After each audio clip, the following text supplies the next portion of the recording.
Hi friends, അപ്പോൾ ഇന്നത്തെ എൻ്റെ വീഡിയോ എന്ന് പറഞ്ഞാൽ ഒരു ഡ്രാഗൺ ഫ്രൂട്ട് നടുന്നതിൻ്റെ വിധമാണ് കേട്ടോ. ഞാൻ മണ്ണിലാണ് ഡ്രാഗൺ ഫ്രൂട്ട് നടാൻ ഉദ്ദേശിക്കുന്നത്.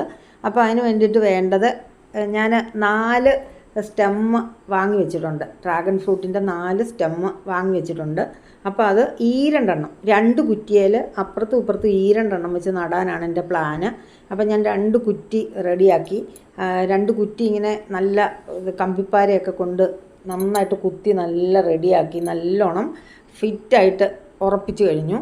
ഇനി അതിൻ്റെ മേളിൽ 2 കമ്പി ക്രോസാക്കി വെൽഡ് ചെയ്ത് പിടിപ്പിച്ചിട്ടുണ്ട്. എന്തിനാണെന്ന് വെച്ചാൽ നമ്മൾ ഡ്രാഗൺ ഫ്രൂട്ടിന് ചെന്ന് പടന്നിട്ട് താഴത്തേക്ക് വരാൻ വേണ്ടിയിട്ടുള്ള ടയർ ഒരെണ്ണം വയ്ക്കാൻ വേണ്ടിയിട്ടാണ്. ഇത് ഞാൻ പല വീഡിയോയും കണ്ട് ചെയ്തതാണ് കേട്ടോ. ഒരു ഡ്രാഗൺ ഫ്രൂട്ട് നടുന്നത് എങ്ങനെയാണെന്ന് കാണിച്ച വീഡിയോ ഒക്കെ കണ്ട് റെഡിയായിട്ട് ചെയ്യുന്നതാണ് കേട്ടോ. അപ്പോൾ മേലിൽ ഇങ്ങനെ വെച്ചു റെഡിയാക്കി എടുത്ത് സംഭവം 2 വശവും ചെയ്യും. ഇനി വേണ്ടത് നമുക്ക് ഇതിൻ്റെ ഇത് കമ്പി, അതായത് ഇരുമ്പിൻ്റെ ഇതാണ്, കുറ്റിയാണ് ഞാൻ എടുത്തിരിക്കുന്നത്. അപ്പോൾ ഇരുമ്പിൻ്റെ കുറ്റിയാകുമ്പം ഈ ഡ്രാഗൺ ഫ്രൂട്ടിൻ്റെ സ്റ്റെമ്മിന് അതിലേക്ക് പടന്ന് കയറാൻ ഒരു ഗ്രിപ്പ് കിട്ടാൻ വേണ്ടിയിട്ട് ഞാൻ അതിൽ കുറച്ച് കയറ് ചുറ്റി വയ്ക്കുകയാണ് കേട്ടോ.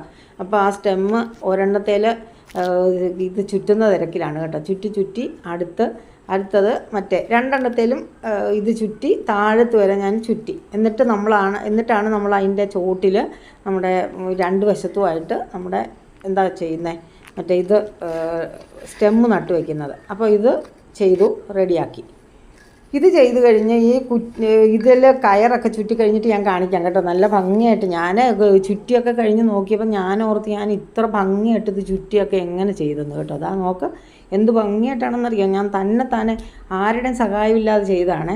ഇനി അടുത്തതായിട്ട് ഇതിൻ്റെ മേളിൽ 2 ടയർ 2 ഓരോന്ന് പിടിപ്പിക്കണം. അപ്പോൾ ടയറൊക്കെ ഞാൻ സംഘടിപ്പിച്ചു.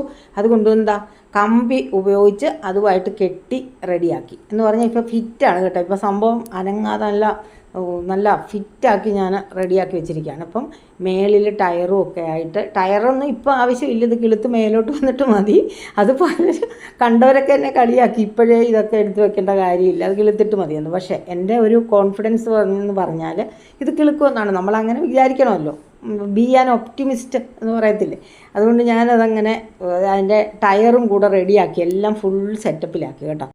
ഇനി എൻ്റെ ചോട്ടിൽ 200 ഗ്രാം വേപ്പിൻ പിണ്ണാക്ക്, 200 ഗ്രാം കടലപ്പിണ്ണാക്ക്, 200 ഗ്രാം എല്ലുപൊടി, പിന്നെ 1 കൊട്ട ചാണകം. ഇത്രയാണ് ഒരു ചോട്ടിൽ, ഒരെണ്ണത്തിൻ്റെ ചോട്ടിൽ വെച്ച് ഞാൻ മിക്സ് ചെയ്ത് അതിൻ്റെ ചോട്ടിലിട്ടു. എന്നിട്ട് ആ സ്റ്റെം എടുത്ത് ഓരോന്ന് അപ്പുറത്തും ഇപ്പുറത്തും വെച്ച് കെട്ടിക്കൊടുത്തു. സംഭവം റെഡി.